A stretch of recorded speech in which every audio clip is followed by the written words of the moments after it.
Well, was it worth all the wait? Did it satisfy you, nerds? Was it everything you could possibly ask for and more? And was it the greatest cinematic experience known to mankind that could only be topped by the film god himself, Martin Scorsese, recommending the film? Or was it trash? That's what we're here to find out. I am, of course, referring to the highly marketed and anticipated Deadpool and Wolverine. It's the third installment in the Deadpool film series and the final Fox Studios Marvel film. Technically. It also marks the return of Hugh Jackman as Wolverine, a role he previously said he was done playing after the critically acclaimed Logan. Filthy liar. So again I ask, was all this worth it?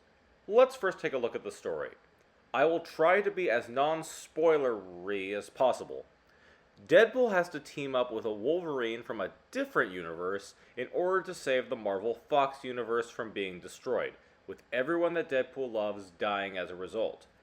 There are impressive cameos, raunchy humor, bloody action scenes, foul language, all the while being produced by Disney. Anyway, Deadpool and Logan come into conflict with the villainous Cassandra Nova, as well as the Time Variance Authority, the TVA, all the while bickering with each other. Can they put aside their difference to get anything done?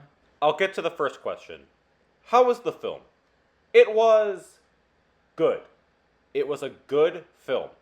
I think the hype, admittedly, got to me. I don't recall a film that has been marketed this vigorously since Roland Emmerich's Godzilla back in 1998. Yeah, I'm old. Seriously, commercials, posters, trailers, interviews, TV spots, ads on the internet, guest appearances on shows, and so much more. These two jerks have been everywhere. It certainly has been hard to avoid it. Plus, the trailers have honestly revealed very little about the film. You might think you know what it's about, but trust me, there's a lot more to it. Now, why do I say it's good and not great? Again, it was the hype for me.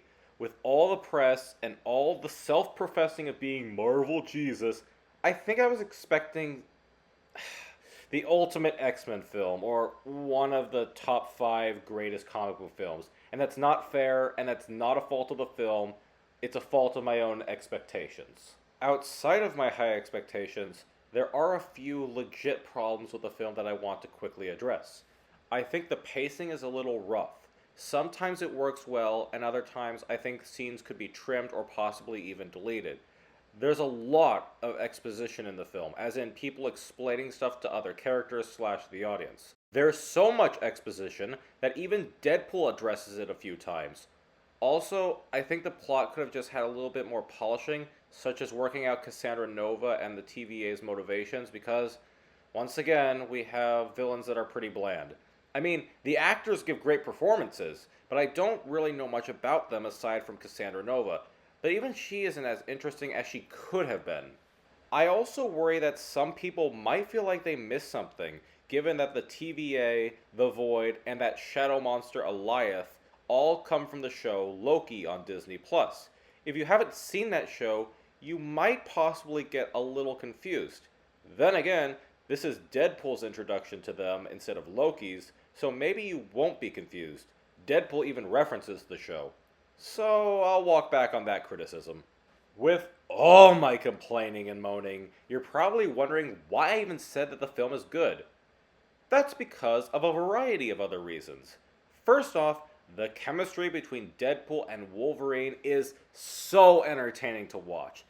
This is very much a reluctant road trip kind of movie. Think of it as an action-packed, foul-mouthed version of Planes, Trains, and Automobiles. Ryan Reynolds and Hugh Jackman bring their A-game and bounce off each other's personalities perfectly. Also, as a nerdy side note, it's so good to see Hugh Jackman finally don the Wolverine suit and cowl from the comics. The humor is also spot on. They take many jabs at Fox, and of course at Disney, though I would have liked to see more honestly, and the movie makes quips about the state of superhero films in general, both past and present. But what I really liked about the movie was how it is a love letter to the Fox films.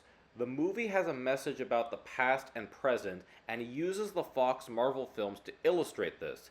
It talks about how some people want to move on from the past and forget about it, deeming it irrelevant, while others view the past as how we get to where we are now. I can't really say how they do this, but one example I can give is with Wolverine's past. This Wolverine is haunted by the past he experienced and wants to do anything in his power to fix it, but doesn't realize that while he can't change his past, he can strive to better himself in the present by learning from his past. I just realized there was a missed opportunity to quote Rafiki's message from The Lion King. To recap, is this the return of the MCU? Yes and no. If they start making successes like this and improve with every other film, they will totally be back to the glory days. I would indeed call it a success, but it's not an Avengers level success or a Winter Soldier level success. But to play devil's advocate, I don't think it was trying or needed to be. It was trying to tell the best possible story that could feature these two characters, while also now being able to use other characters from the MCU. It has a decent story, a good message, fun action and humor, but I won't deny the problems of pacing, exposition, and again, the lack of depth to the villains. That said, there's no way I can say rent this movie or stream this movie. The experience in my theater was too perfect, so I will give it an 8 out of 10 and say go with your friends to see Deadpool and Wolverine in the theater. Just go with reasonable expectations. Thanks. This is an O.M.M review. This is O.M.M signing out.